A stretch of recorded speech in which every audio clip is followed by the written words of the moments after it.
After you have the feet worked out, then you can start adding the violin from rest position to play position. So when your feet are in rest position, the violin will be under your right arm, and their arm weight will be behind the bridge. You never want it on top of the bridge because the bridge is really fragile.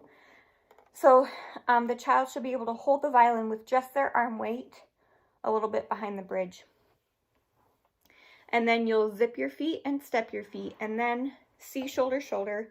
You'll make a C with your left hand, and it will come and give a chomp to the bottom shoulder of your violin, the shoulder that's closest to the ground.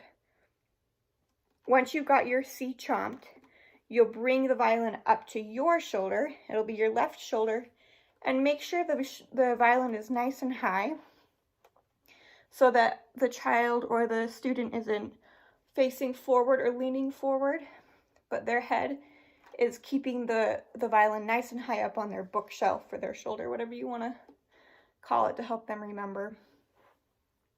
So, rest position, behind the bridge, C, shoulder, shoulder, and now you're up here.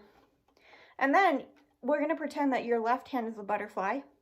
You'll fly your butterfly down, and you'll line up your index finger and your thumb back by the net. If it's helpful, you can put a little sticker on this side of the violin where their thumb will go.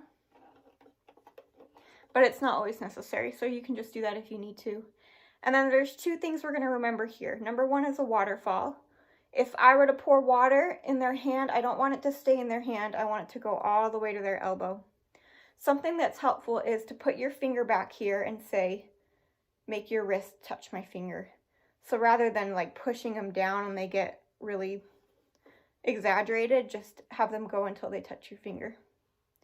And then the second thing, so the first thing is waterfall. The second thing is your mouse hole. And that's the gap between this part of your hand and the fingerboard. It's kind of tricky to see, but it's right here. So I just get a pencil and I stick it in there, and if they're up like this, then their mouse is gonna squeak because it's squished. So make sure they always have a mouse hole and a waterfall.